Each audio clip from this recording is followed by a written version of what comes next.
jingka pha na mi pi ti hazo se zan tha in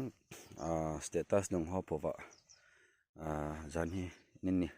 ni kho a ban ki bol na chunga e pan pio nu te hole pa te mi pha be khat no chunga ke pa thu khen se in lai che status a ke pa thu ka sei se chun lungna chimen ka ki gyal pon tu jingka len avelin na tha ben no zo se mu dingen ke pa thu ka sei no men nei ngai lut naw le nei khutu naw nei support na ho chu kamu win thla hi zat gem thei ha sat na ka hin tu nungin jong zani ni khu ajing ka khat se nei kho sa da na chu kamu a helaga gen thei na yo se ka sumelin nang ho zalin ha do na le pam ki tha til kho na hilanga ke ho zalin ka nami pi ti ho nom tan an ania ven ti don wati a tha bia kami tan kamu je wen ka gen thei na ho gen thei ka ki sapovin tala ka sat na ho jong ha sa ka ki sapovin jingkal khat se nei khutu na se chum kum thla he zat ni khu he zat gen thei ka hen tho no amang hil jing ti he ka ki pa na sang ta ka hen phong no min hi ade in zan hi jingkal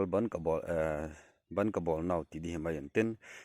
mi pakhat jong koi ham jong amin jong ka he point kom na post mun che wa hen visit pen post mun khan azanga nga chi chadon na ding in hong tha pi vin ama jong koi ham ka he pon jol ama chung ke pa thu ka seyen chata le vengtina ke ho volunteer ho ni ading hin boi pi a an me tuita ta in hon pi sa hi in vatot a hi in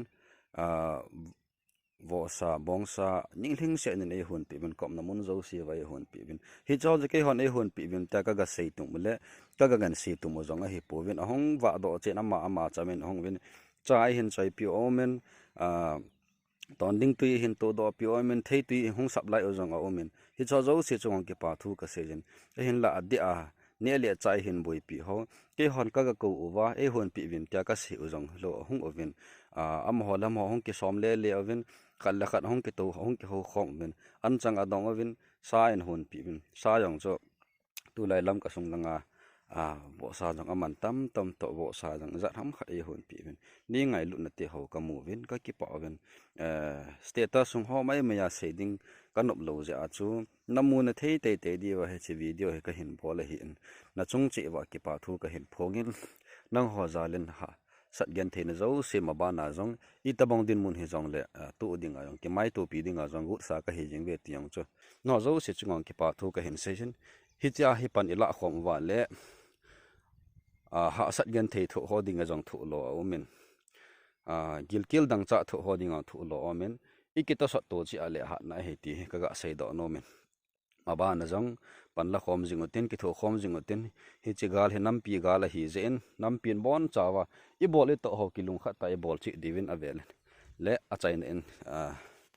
tip na ka hin nei ki ve ka ki pa dam sel chi ute